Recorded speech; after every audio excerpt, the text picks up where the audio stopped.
Leslie McDevitt's requested approach training, or RAT, is a brilliant protocol for dogs with big feelings. In this video, I'll walk you through several variations and advanced applications of this pattern game, options you can explore to help your reactive dog. It is Jose here from Train Me Please.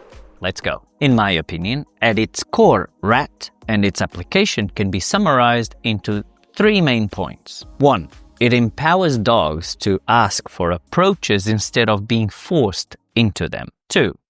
It uses voluntary start button behaviors to create cooperative counter-conditioning. 3.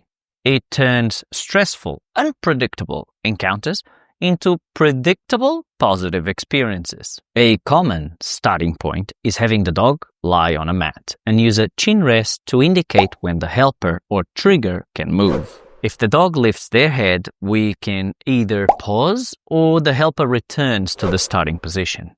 One variation of this game is to have more than 2 soccer cones that the helper can move through without always having to return to the initial one. As long as the dog is using their start behavior, the helper can continue to move towards the dog.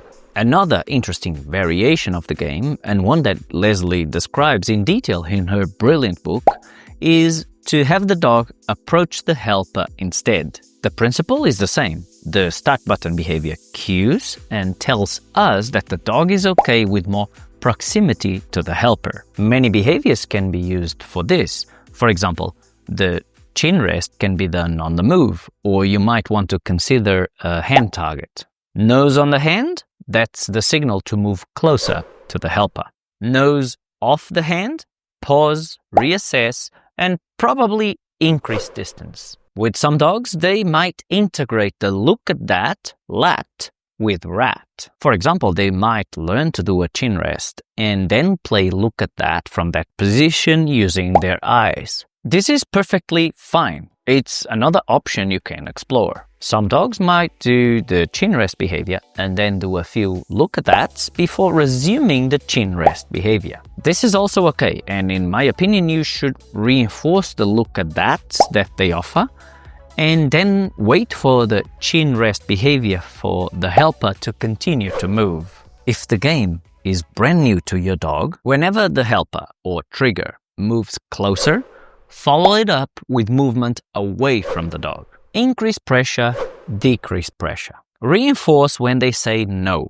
For example, when they lift their chin from the step, you should reinforce that behavior. In practical terms, I like to give it a little pause after they lift their chin, maybe 2 to 3 seconds, and then reinforce. I also prefer not to use a marker when reinforcing a no. In my experience, and from the information that I gathered from other behavior professionals, even though you are opening the possibility for lots of no's, most dogs tend not to use it that much. They may test it a couple of times, but generally speaking, they tend to then use the start button behavior more than the stop option. Make sure you use the same value reinforcer for both yeses and nos.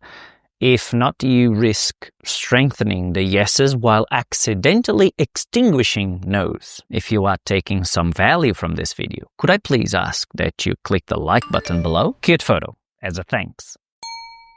If you'd like to support further, you can buy me a coffee or check out my Behavior Modification Principles course.